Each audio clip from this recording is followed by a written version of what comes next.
Does AI means that we're gonna lose our jobs? And I answered them. Welcome to the Technology Vanguard, your guiding light to the summit of IT leadership. Every leader has moments that shape their career, moments of struggle and doubt, moments of insight and growth. These don't show up on LinkedIn, but they define the path to success for the individual.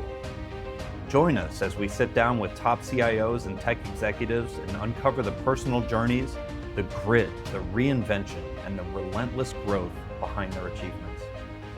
This isn't just about IT strategy, it's about the human side of leadership and growth, offering a clear roadmap for every IT professional aiming for leadership. Get ready to explore the stories that really matter. This is the Technology Vanguard. Fadi Ghaoui, thank you so much for joining me today. My friend, my customer, senior global IT director for GardaWorld, doing a lot of really interesting things over there, which I cannot wait to dialogue. Let's get into your timeline for how you got to where you are and your experience over time. For those who don't know, Fadi has a really interesting career story and life story in general. Growing up in Lebanon and then traveling all over the world as you built your career. So, thank you, Bob, first for this opportunity to be with you on this podcast, and it is my pleasure to be your guest, number 5, I would say, or 4? 4. 4 it is, okay.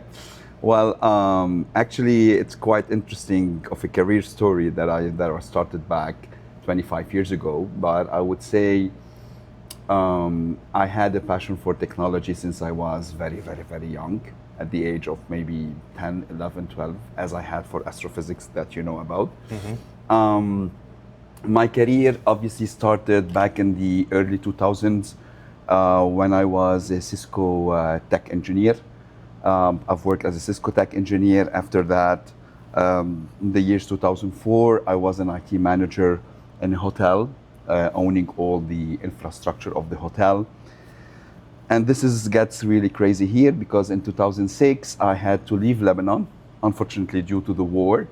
And this is where the journey of traveling has started. So I started traveling from the Middle East, where I started working as a professional services manager, outsourcing lots of technical people to companies. And then from there on, I got back to project management.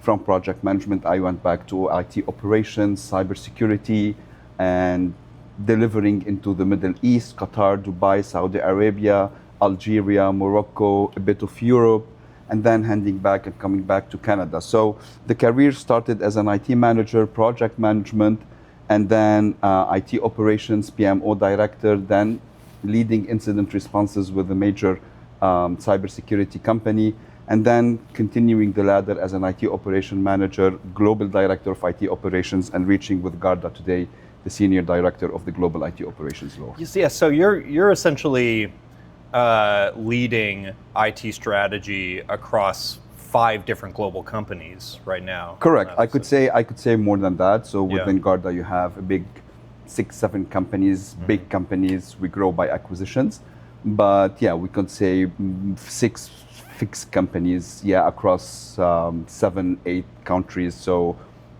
That's from that perspective. You know, I was looking through your LinkedIn history just to familiarize myself again ahead of this podcast, and one thing I noticed is it looks like that you've been in leadership for over 20 years. Is that fair to say? That's starting with that management role at the hotel, right? Correct. That's correct. So I've had the leisure, let's say, to be in a management role since my early years, let's say. But leadership has changed over the years of time. From my perspective, the more you mature, the more your mentality changes. So I've managed departments, I've managed people, I've managed acquisitions as well. I've been into companies where we made acquisitions and mergers. So when I was with a major cybersecurity company, we've made a merger between Symantec and Blue Coat. We called it the Blue Wash, and then Broadcom bought Symantec. So we've done a merge, and then we were bought again. So I've hired a lot of people, I've fired a lot of people. So I've been into it a lot, and I've started it at an early age. Yes, that's correct. What would you say is your favorite part of leadership as you're talking about it? Well, leadership has changed, Bob, over the course of year in my mind, because leadership for me before was, as a leader, I wanted to be the center of attention, the one who's pressing the buttons, the one who's resolving the issues, the one who's doing it all. Today, I would say leadership for me is different, because for me today, leadership is pushing the people to do the things. Is for me, the leadership is I would be sitting in the shadows, letting the team do the work. So leadership has shifted from a center person to pushing the people and the team to be doing the stuff on that perspective. So leadership defined roles over the course of year differently from my perspective, and each company I've worked in had different mentality, because I've worked in several countries, European countries, Middle Eastern countries, North American countries. Each cultures had the different look and visibility on how leadership should function. Oh, interesting. So exactly. So, but eventually there is a single humanitarian perspective of quality management or quality leadership, and I would say I was lucky to have great mentors throughout my lifetime of work. Yeah, I really want to get into the humanity side of it, because you and I have had great conversations about humankind in general, and so that's like the broader perspective on it. But while you're mentioning mentors, you say you were lucky to have the right mentors in place. So what was that to you along your career arc? Are there multiple? Are they in So I could remember as much as I remember every organization I was in. I had the mentors that I could still remember, that each taught me a different thing. There are mentors who taught me the correct organization communication skills, mentor who taught me the right leadership skills, mentors who taught me what I should do, what I should not do, mentors who guided me into how should I shape my character and personality to be a leader. So every mentor has participated in what I am today. Except maybe one or two differences between leaders we didn't have big impacts between me and them, but the majority we had very positive, and I've always taken a lot of good things from them. Yeah. So do you think you've had? So I think a lot of people struggle to get mentors or the right mentors. I remember that was a struggle that I had. I had a lot of bad mentors, and you learn from them as well. But correct. How did you find so many good mentors? Once you grow older, Bob, once you start changing jobs, you start understanding, once you do your interview with your manager or with your direct manager, your hiring manager, you understand that eventually you're not getting a job. You're actually getting a hiring manager, and you're marrying your boss. So in that interview, if you did not click with your boss, if you did not feel the vibe with your boss, it's better not to take the job at all rather than just taking it, So this is how you choose your good mentor or your good leader or your good manager. Yeah, you're interviewing for the mentorship. Exactly. So once you go into the interview, because eventually your mentor or the person you're going to be reporting to is going to interview you. So it's very important to determine it from there. That's a great point. I wish somebody told me that like maybe 10 or 15 years earlier, because for a long time I was just trying to grow my career by finding better jobs, and more of what I want to do, and not so much trying to grow into the right mentorship.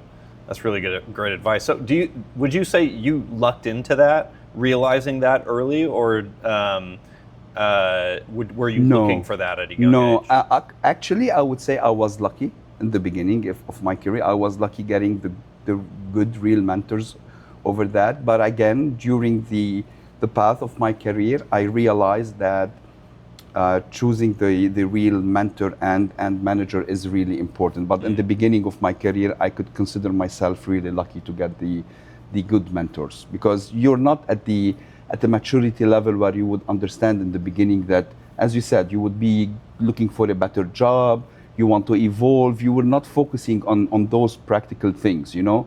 So yeah, but I consider myself, I was a bit lucky in the beginning. Yeah, cool.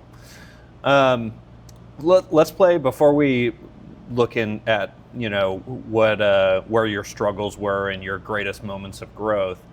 Why don't we play a game called Then versus Now, Okay. which is, you mentioned it earlier, what you used to think leadership was, Okay. and what you know leadership to be now. Okay, so again, leadership for me was self-centered.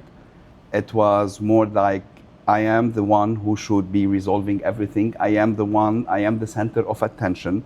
So leadership for me was all centered around me, okay? And this is where one of the mentors or managers that I worked with, he came in back in 2011 and 12, and he explained to me, and we worked on it together. I was a team leader back then. And he explained to me that no, true leadership is about being a team player, pushing your teams to advance. So, and that's really the difference between a leader and a manager. So a leader puts his team first. You need to be able to push people, empower them, evolve them. So this took me time for me to understand it and to get it to my mind. But eventually, throughout the years, I understood that it's all about people. It's not only about the technology. The people takes a lot from it. So, and then the then was about me, but the now is about the people in terms of leadership. So now it's about pushing the people, putting them in the right places, evolving them, and helping them to do what's better. I love that. Yeah. And yeah, that's a great way of articulating it. So, would you say that there was a moment where you kind of fell on your face, or you were struggling, and that resulted in that learning, or did it just kind of happen organically? Well, you know, there are so many instances that I could remember that definitely shaped up the way I think today. And before leading a team, so before I had direct reports, I'm talking 15, 16 years back, I used to lead big projects in the Middle East.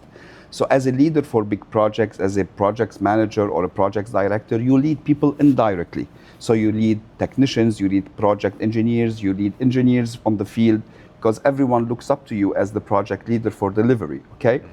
So back then, I was the one who wanted to take the benefits of the project success. I wanted to be the one, and then yes, I did fall on my face in that, and then because eventually it's not me who did all the project, it was the team who did all the project, and it was one of the toughest lessons that I've got in my life, and it taught me to be humble. It taught me to be a team player as well. So yes, there was few experiences that shaped up how I think as well. Yeah. What about good experiences that really were moments of growth for you? What comes to mind? So what comes to mind to me, good experiences, I would say, so there was I could remember, like, you know, in the Gulf region, you would find lots of technicians coming from other ethnicities and cultures, coming from India, from Pakistan, coming from Bangladesh. You would have lots of people coming from those areas. And I used to connect a lot with those people on the field, and sometimes the companies used to delay salaries, okay? And those people refused to work once salaries were not there. So I was the one always elected from the company to go and convince those people to come down and work, because they used to trust me. They used to have their feelings in me that Fadi can get us what we want to, and this is what used to happen. So one of the best experiences I had, there was a break in the work for like around 400 or 500 people. They stopped working, and then I had to go to the field, travel to different provinces within Saudi Arabia, and then talk to them, all of them. And then I got them back to work, but then they had my word that within 10 days they would get their salaries. So I had to work hard back with management to get their salaries back on time. So those are good moments where you see the trust of people in you is very important. And once you see that, they take you to that word. It's very important for you to be up to that word for them. And you didn't lament delivering that message at all? No. Maybe they picked you because of your MMA background. No, not. Well, I'm not an MMA fighter for 400 people at the end of the day. So. What about bad? So you're an eternal positivity, eternal optimist. Correct. As I know. Correct. What about bad mentorship though? I like to ask, what is the worst advice you've ever gotten? Well, the worst advice I got was, I would say, so when I was in computer science doing my BS, I was told, stick to computer science and be a master of it. That's it. Do not go beyond. Do not wonder. Do not ask more than that. So that was an advice. If I have listened to it, I wouldn't have been where I am today. Yeah. Because I've touched base on infrastructure, I've touched base on development, I touched base on cybersecurity, on project management, on IT operations, and then I touched base on astrophysics, on deep questions of life. So I kept on wondering. So I did completely the vice versa. I became the jack of all trades. So based on that, that was the worst, I would say, advice given to me, to stay where am I and just be a master of what I'm doing. Do not expand yourself and do not learn more. Yeah, that's really interesting. Yeah. It's interesting. We're only 4 episodes in, and I've heard a lot of very similar, there's a lot of patterns there. I mean, that is bad advice, right? Correct. Especially looking at what we know now about AI, et cetera. Correct. Right? Like that would have been a Exactly. disaster. Exactly. So that's Exactly. so interesting. Exactly. What about, I want to hear more about the differences in management and leadership across these other cultures. Well, you see, how people, so management and leadership, Bob, is different how people perceive it. So eventually it goes to the human psychological factors, and it depends on how you were born, how you were raised, and how you see things. Because every human being has a flaw. Every human being had his own struggles and demons to fight. And every human being, when he's given power, he's gonna use it either for the good or for the bad. So in all those cultures, and let's say in the Arab culture, people are very, let's say, I love to say, because I come from the Arab world, we are very touchy people. We love the give and take a lot. We get attached easily to the people. So if you work with a company, you get attached to the account manager, not the company itself. So if you're working with let's say, with an army force over there, they're not gonna renew, let's say, Cisco because of Cisco. It's because a certain account manager has developed rapport with certain people, okay? Well, it's different in Europe and in the North American region, where they look at technology more rather than people more. What technology serves us more rather than the people, So being exposed to those 2 culture or 3 cultures, I'm trying to get the best of them in today's realm and today's world, okay? So management techniques over there are different as well. However, over there you would see people coming from the US, you would see people coming from Canada, you would see people coming from Europe as well. So management and leadership are the same and they are not the same, because they are entangled and forced by different kind of people coming from different cultures. Okay, some people will say my way or the highway. Others will say, let's all of us put things on the table and discuss as one team and take it up as one team. So it's a total quality management thing. It's a management technique, and it's a human behavior, foundational human behavior that gets kicked in and gets on the table. Yeah, interesting. So the vendor relationships are really different, but sounds like the management style just varies per person, like it does here. Correct. Because there's my way or the highway people here, and team collaborators, really mature leaders. Correct. Right? So Correct. Interesting. Correct. And that goes back, as well as we said, to the foundational psychological pattern that every human being has been raised on, or the flows that he's been on, because every human has his own demons to fight, Bob.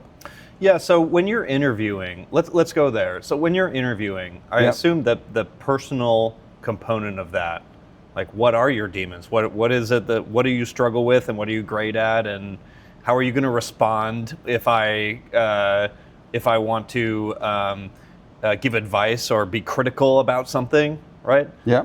I assume all of that are things that you're looking for, but how do you address, now that you understand human beings in a different light than in the past?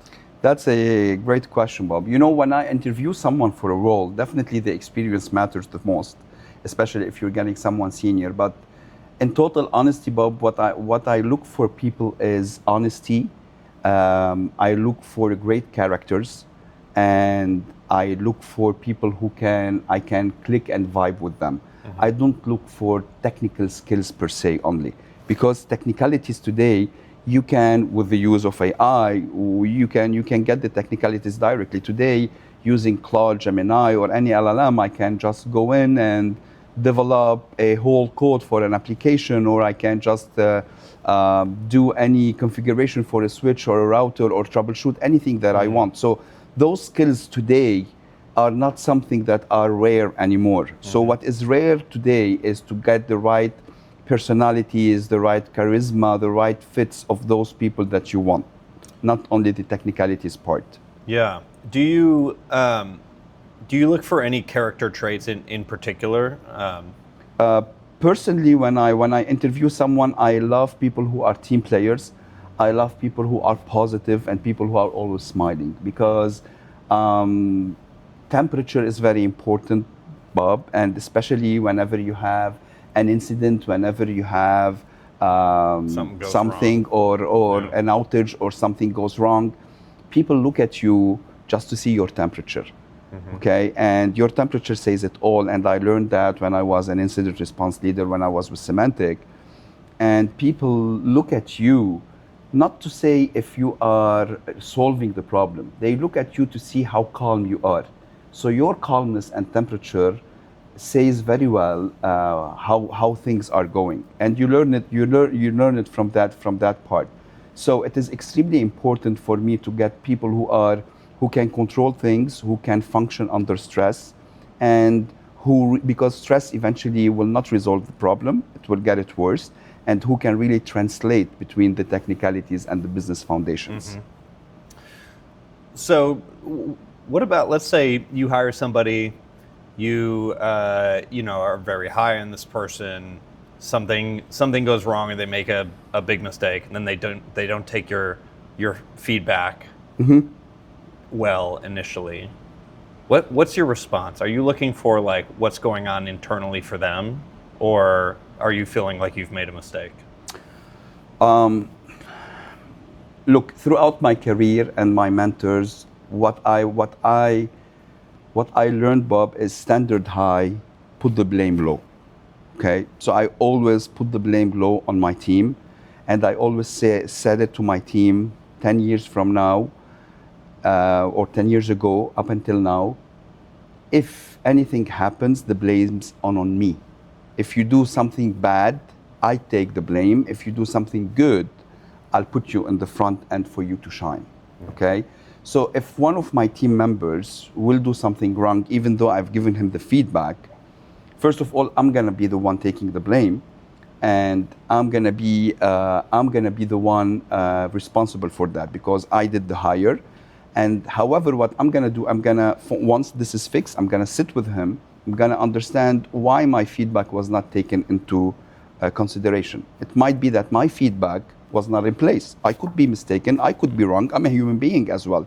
So not everything I say might be the correct way. So maybe that person have seen things that I didn't see, okay? So I will question first before I blame, okay? And then we will evolve from that point on. So I will question, we will work together, and we will see why this happened, and we will evolve as a team. Expectation high, blame low. Correct. That's gold. Correct. I love that. Correct. Okay.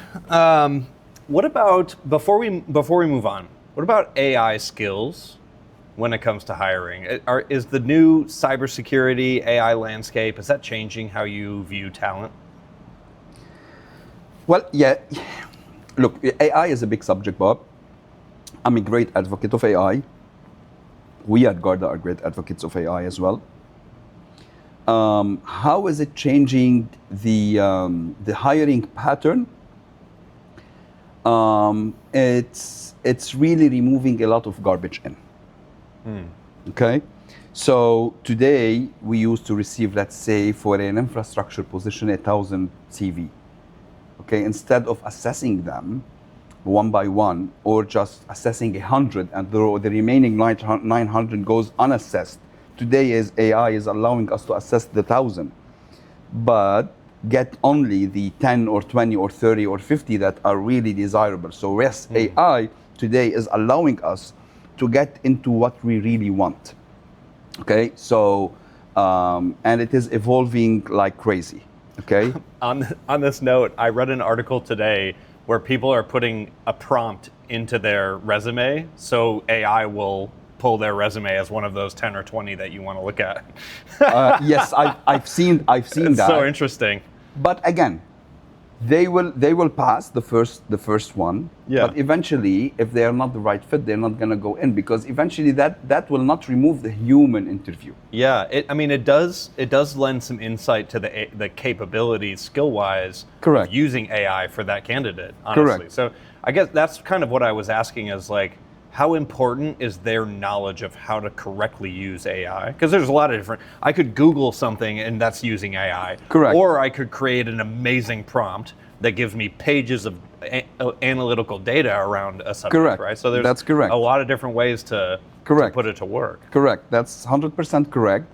And what I say is, AI is like any technology we use today. You can either use it to enhance, you can either use it to do bad things. It's like anything else we use in our day-to-day lives.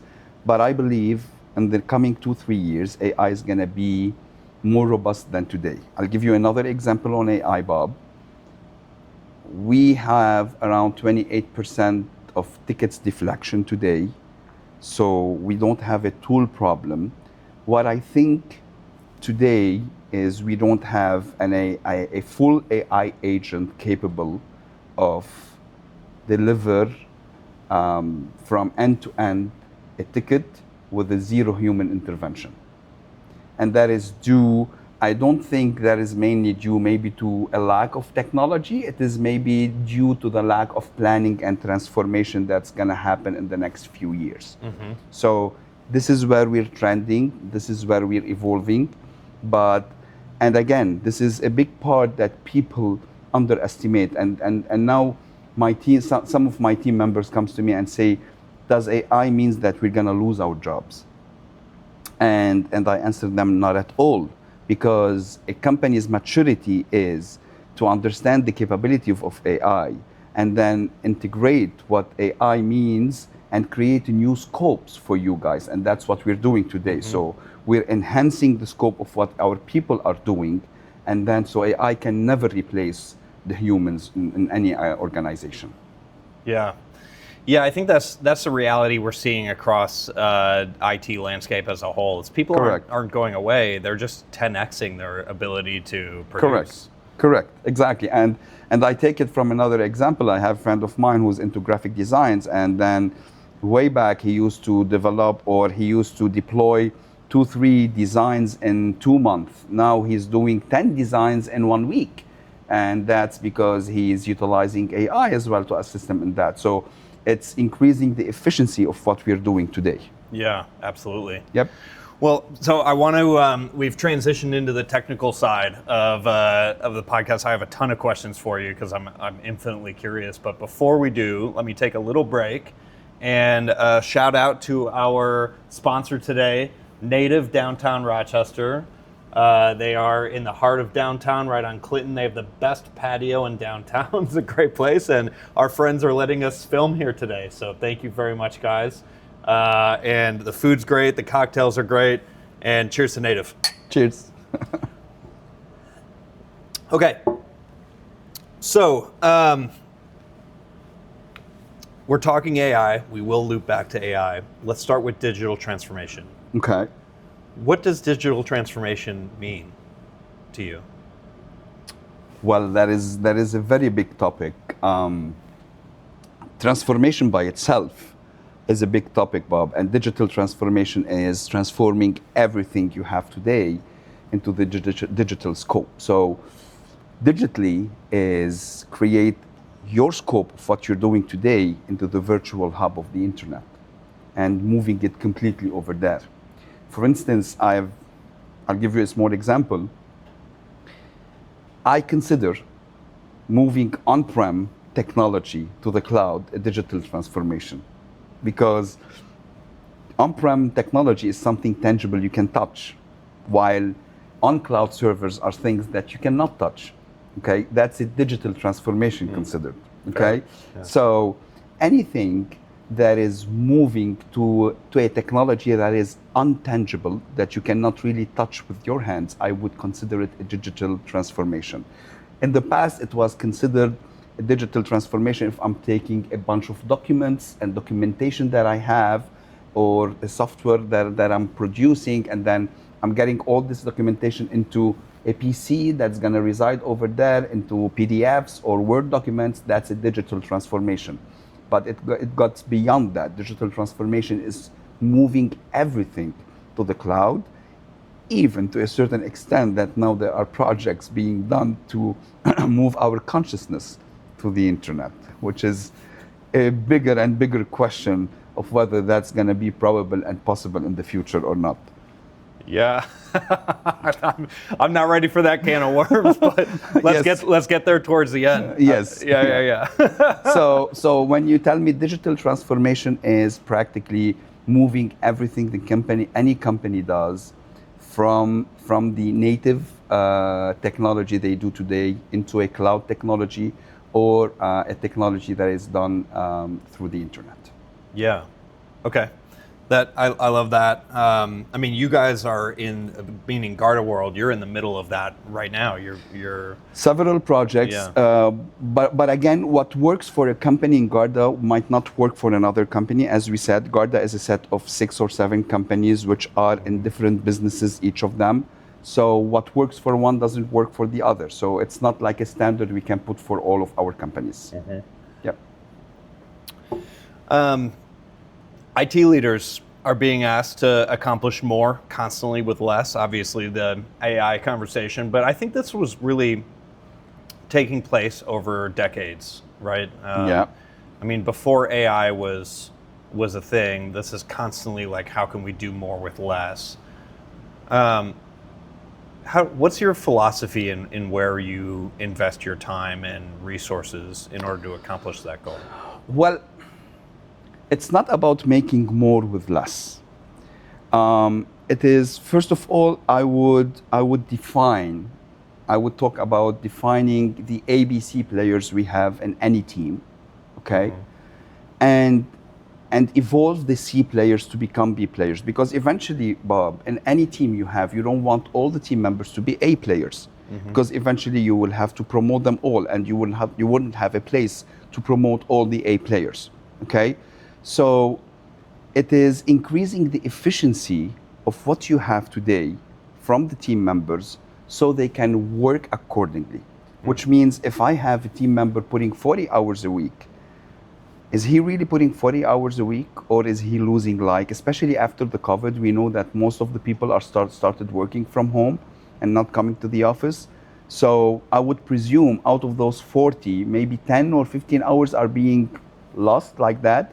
So when we say, this is a misinterpreted direction, because when the management says we need to work with less people, it is increasing the efficiency. Behind it is increase the efficiency of the people you have. So if you have today a team of 10 people, but you have 2 people that are C players, then we need to evolve them. If they decide not to evolve, then there is a strong decision that needs to be made, and then the other 8 will have to increase their efficiency so they can go into producing more from their time today. So that's the whole nomenclature of why companies are trending to that part. So it's not like if I have to build a pyramid today with 50,000, let's say, workforce, no one is asking me to build it with 20,000 workforce. But if the 50,000 workforce are not all working in a well-mannered time, and then I have people who are sleeping most of the time, then yes, I can go in and increase the efficiency and see how's the performance of the team being done. That's the whole point from this exercise. Yeah, that makes sense. Okay. Yeah. All right. Allow me to ask you one of my other written down questions that I have for you. Sure, go ahead. Okay, we were talking about AI. Let's dive back into that. Where do you see? I mean, you mentioned how you're using it for resumes. Where do you see its role coming from a security perspective? I mean, Garda's a gigantic security company, but also cache logistics and monitoring, things like that. Where do you see AI's ideal operational role from the perspective of looking out over 7 different companies and trying to Very figure good out? question. So what we're trying to work on today, Bob, is first of all, we operationally want to enhance AI within our daily service desk operation, as I said. So we want to go into zero human intervention first. We want tickets to be resolved fully by AI. That is one. Number two, we want AI to be able to do proper proactive monitoring. So any incident that happens, whether in security, any incident monitoring part that happens, we want AI to be able to track that incident and take action, do a response, proper response on it, document it, prepare an RCA on it. So once we elaborate AI from that perspective and lead incident management on it, we as IT operations and infrastructure operations is going to evolve dramatically from that perspective and be dramatically proactive rather than reactive. Interesting. So I suppose some of the decisions you'll be making as you try to make that reality will be, should this be in-house AI or vendor-provided AI, right? Sure, because that's why we have an AI lab today, but we're not close to having vendors' AIs as well. We're looking at both, so we can develop in-house and we can. Sorry, what I mean by vendor AI is like the AI is built into the solution that you're using. Correct. Yeah. Correct. So there are plenty of solutions we're using today that have integrated AIs within them, that we are elaborating the use of those AIs, but might they give us what we need? That's the question. We are testing them. That's why I said eventually that needs proper planifications, which we are doing. Makes sense. Okay, so eventually that's the whole plan and the whole path of it. So AI is leading the future, and for us, AI is going to be one of the important parts in IT operations. Yeah, makes sense. What about the security side of that? Not just AI, but how are you viewing cybersecurity is now a board level conversation, right? It's correct. It's not. It's changed a lot correct. recently. So correct. How does that?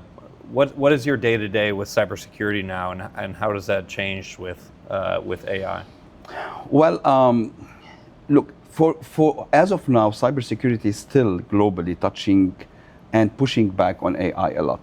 I'll give you an example. If today you want to use one of the LLMs, if you want to use Cloud Cowork, let's say, okay, Cowork is like you're giving AI a full control over your machine, okay, that can do anything. From a security perspective, you really don't want to give AI a full control over your machine to be able to do anything or everything, okay? So there's still a big push, and we at operations, we want to push. We are okay with that because we don't know today what AI is capable, and AI is not under our control at 100% level, okay?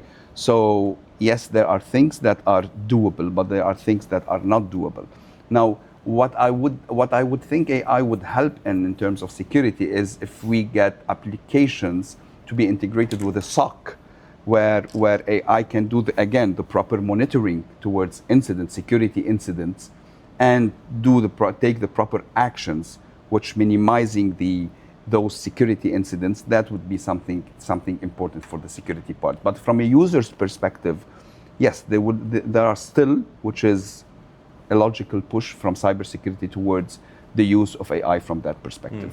Makes sense. Yep. Do you think it'll be possible to download your consciousness someday? And will Fadi be running GardaWorld IT operations from a box? Without, probably, but without evolution. So that consciousness will be limited to what Fadi has already known to that day of Fadi. But beyond that day, that consciousness will be limited and will not be able to develop any future memories of it. Can it be downloaded into a body and experience more? It could be, it might be able to be downloaded to a body, because eventually consciousness is some sort of an energy. If we can be able to, if we'll be able ever to detect that type of energy. And that's what my book talks about. So my book talks about consciousness precisely, and whether consciousness is developed with those 16 billion cortical neurons in our brain, or consciousness is something that comes from the outside and inhabit the brain. So this is another topic that aligns from that perspective. What's your book called?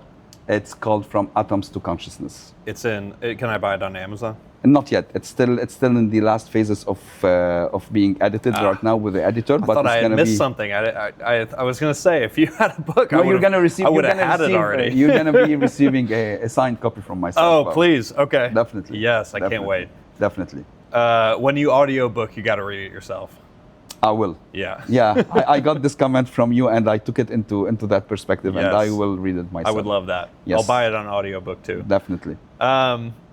So, do you, in your book, or just in your brain, do you have a physical understanding of how a brain could be uploaded into a data center? How well, it has. Honestly, there are so many researches on that are still ongoing, but there are lots of limitations currently. Okay, a lot of limitations currently on that. Now, because eventually we can, currently today, science can tell us which lobe in the brain is in charge of the emotions, which lobe in the brain is in charge, or when we feel something, which lobe in the brain can be sensed. But why do we feel? Why are we in pain? Why do we think? Why do we think of death? Why do we look at the space and wonder if there's someone outside? Those are areas science is not capable of determining why they are today. And the bigger question, Bob, and which I ask in my book, it is, why would something at all exist rather than nothing? Which is the biggest question of not how things came to existence, but why something has to exist. So lots of philosophical questions, but to your point, so I believe in the next 100 or 200 years, maybe our technological advancement will allow us to be able to do that. In your opinion, what is the difference between a brain, neurons, and consciousness? That depends on the school you want to define, because there are two schools, Bob. A school that says that the brain and the neurons, and those neurons that are firing up, create consciousness. And then there is another school that says that consciousness is an entity, or is an energy that exists beyond the brain and is only inhabiting the brain during this life on a human experience. So it depends which school you wanna go for. Do you subscribe to either? Yes. I go with the school that the consciousness, based on the 15 years of experiences I had with the consciousness, that the consciousness is not something produced directly by the firing up of the brains. That's my own belief. Because so the cells of the brains are regenerated every 4 years, and if those cells, every time they regenerate, they create someone else, your character, your personality would have changed every time those cells have regenerated. So there's something more to it than that. Okay, like we have a lot of billions and billions of neurons, but I'm specifically calling 16 billions in our front cortexial brains. Chimps have around 9 billions neurons, so the difference is not very high, 7 billions. We don't presume the 7 billions, and science does not presume the 7 billions is the difference that's making us wander space and look at cosmology and being artistic and create buildings and arts and cars. So you think it's specific to humans? Today, correct. Yeah, interesting. Yes. Yeah, I tend to view consciousness that way as well, as being some larger fabric of, not even the universe, but ethos, some larger fabric that we're all functioning on. But it's interesting to consider it from both angles because Correct. How can we know? Correct. You know? Exactly. Exactly. So downloading consciousness versus downloading memories. That's yeah. Well, it's two different aspects. Yeah. Because downloading memories, you're not downloading a character and a personality. You're just downloading memories. While consciousness, you're downloading a full, characterized, personalized person. Yeah. So I wrote in my notes as I was preparing and just things that I wanted to ask you. I wrote, "Is AI God?" And so I've heard this this theory that we're here to build God, right? And maybe AI is becoming this God of sorts. And you know, God is a relative word, right? Correct. What does God even mean? And is AI God if it is infinitely powerful, right? Does it just become God? What a definition of God? What are your thoughts on where AI is headed from that perspective? Well, look, definitely AI is heading towards a future that's gonna dominate. I always go back to the Terminator movie and Judgment Day, where AI will be dominating humanity. It is very important for us to understand the true power of AI today. But even AI, with its devastating power, is still limited. It's still limited to the knowledge and power we give it. So give AI today all the knowledge and all the power we have on Earth, but everything is still limited, Bob. Okay? Because I'll give you another example. The speed of light is very fast. We haven't left, as of yet, the longest turn that humans did was just a turn around the moon that we've done recently. So even us, with everything that we know, is still like a baby step in the universe. So AI will develop pieces. It will develop things that we might or might not know, but again, it will be limited to what we know and what he will know, or it will know. Yep. So you don't see AI as becoming connecting to true consciousness, would you say? That will demand a lot. We have to understand consciousness first before saying if AI will be able to connect to consciousness. Right. We cannot say if AI will connect to consciousness if we today do not understand consciousness as well. We have a lot of theories about it, but we don't understand it.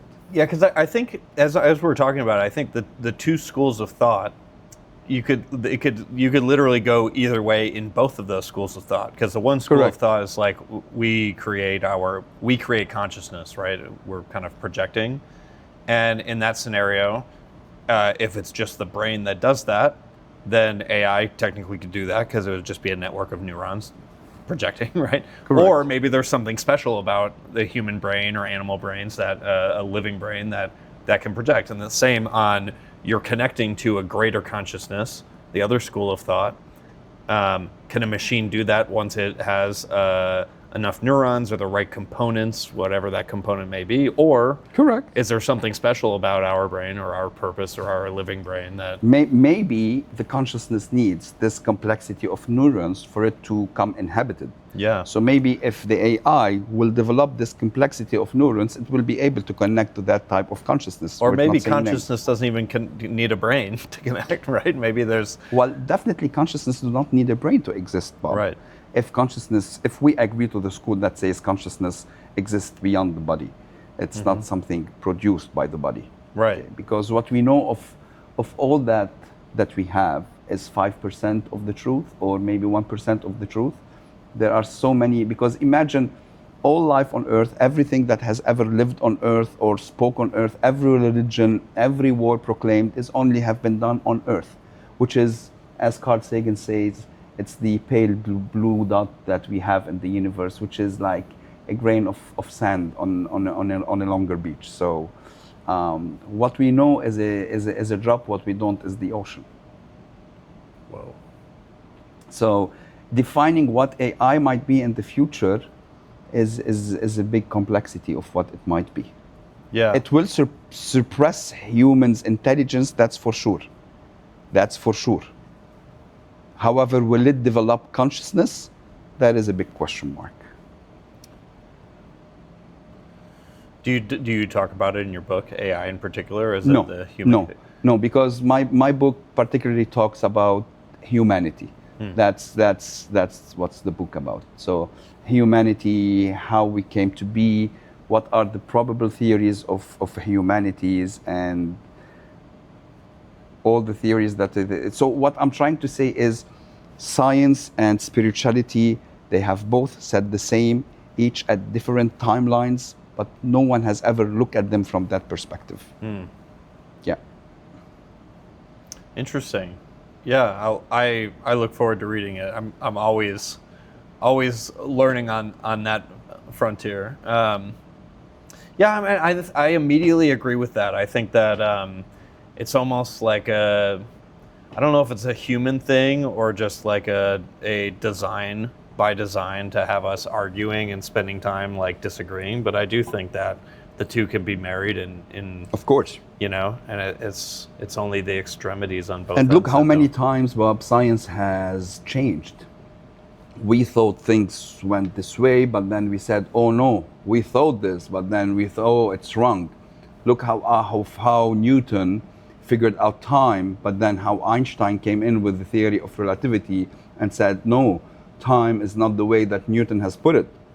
And it was deduced. So science, physics is still evolving. So that's why I say science cannot give us all the answers. So we have to look for them elsewhere. And maybe that elsewhere is within us, not somewhere outside. Right.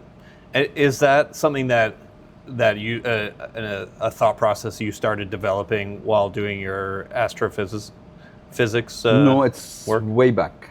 Okay.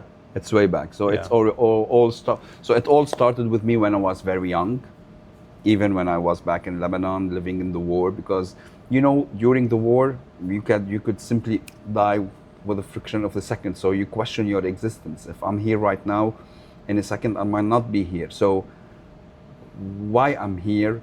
I came here as a parachute to this life. Where I'll be going next, no one knows. Why did I come here? Where do I come from? So all those questions comes to you, and they all came to me when I was a kid, and I was looking at the stars and who's out there? Why are we on this planet? So all of those started generating when I was at a very early age. And when did you do your astrophysics work? 2016. Okay.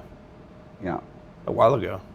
Yeah, not long back. Yeah. So did you go out and get a degree, or Yeah. what does that look like? Yeah, I got a degree. And so you got the degree, and then continued with an IT career that you were already in the middle Correct. of. Yeah. Correct. So the whole point was not to change my career right now, but the whole point was I wanted to understand more, and I wanted to be able, whenever I had a technical scientific discussion, to be able to scientifically discuss what I'm capable of discussing with having that identity. So that identity gave me the ability to discuss with people from that perspective. Interesting. Okay. How would you define astrophysics? Like, what is it? The reason why you wanted to do it, and what is it exactly? So astrophysics is the study of the universe. Okay, the study of planets' motion, the study of how the universe functions, the law of physics and science in the universe. So I specialize in the singularity theory, which is the study of what was before the Big Bang. So based on the astrophysicists, they have all said that now we say practically and most probably based on the deductions that we've seen is the Big Bang theory is what actually happened. So the universe 13.8 billion years ago did not exist or existed under a form of mass and energy. Well, actually, let's say energy, not mass. And then there was the explosion. But that's how what science tells you. But what happened a second before that explosion and what was before that explosion, no one says it. So singularity was supposed to do that, which we couldn't do that, but we're still trying to determine. But again, James Webb Telescope recently has been taking pictures of the universe that are really fascinating, that are saying that whatever we have thought of the universe is wrong. Yeah, I love the James Webb Telescope. But actually, I'm kind of out of touch with it now. Are you familiar with what's going on over the last year with the James Webb?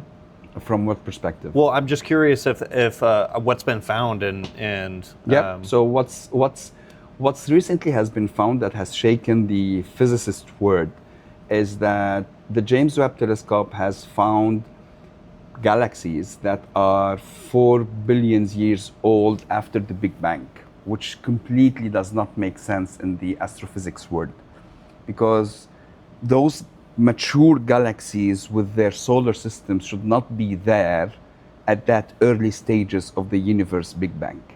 So it's either we have done a miscalculation of the universe age, or there is something wrong that's currently being calculated. Interesting. So what we know of the observable universe, it's only 5%, Bob. So all the 2 trillion galaxies we know about and everything we have been talking about is only 5%.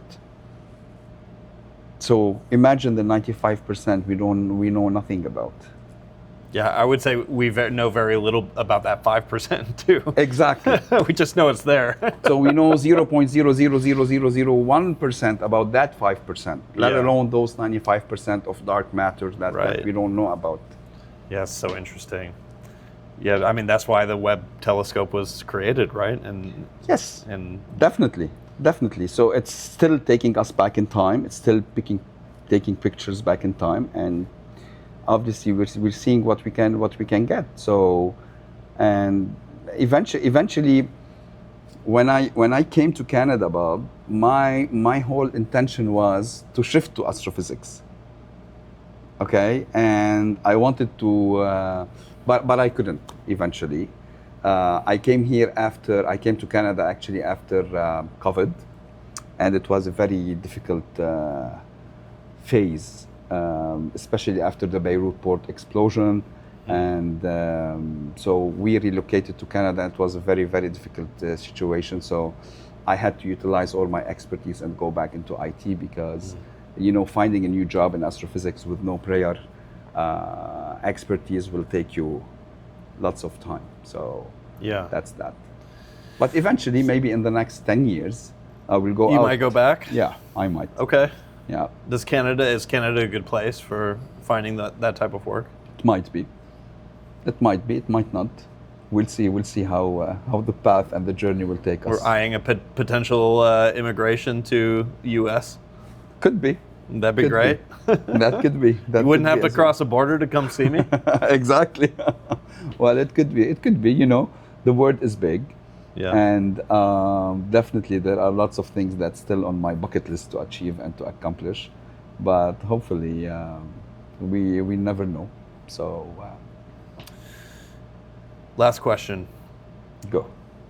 If there was one piece of advice that could have saved your younger self, personally or professionally or both, time, hassle, energy, stress, if there was one piece of advice you could go back and give yourself, what would it be?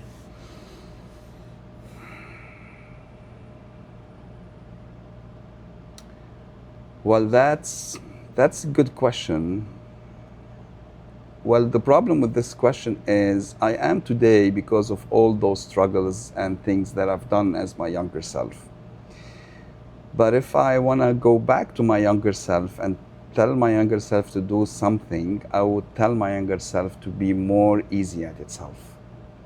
Because at times I was very tough on myself, especially at work, especially in traveling. There were times where I used to travel and live at the airplanes more than I lived on the ground. So I would go back to myself and maybe a little bit less on fighting as well, because my body has taken a lot of that. So I would go back and tell myself to just take it more chill on myself, both in career-wise and health-wise. Yeah, that's fair. I'm going to have to modify the question now based on your answer, because it's true. It's not fair to ask people what they would change if they're happy with who they are today. Correct. Yeah. Correct. Good answer. Correct. Fadi, thank you so much for coming. My pleasure. That wraps up another insightful conversation here on the Technology Vanguard. We hope today's episode has offered you fresh perspective and valuable lessons from the forefront of IT leadership. Remember, the clearest path forward is often lit by someone who's already navigated the journey. Keep pushing boundaries, keep learning, and keep growing. Don't miss the next episode. Subscribe now and join our community of forward-thinking IT leaders. If you're interested in joining as a guest, or you know someone who has a great story, please do reach out via the Technology Vanguard LinkedIn profile or in the comments below. See you next time on the Technology Vanguard.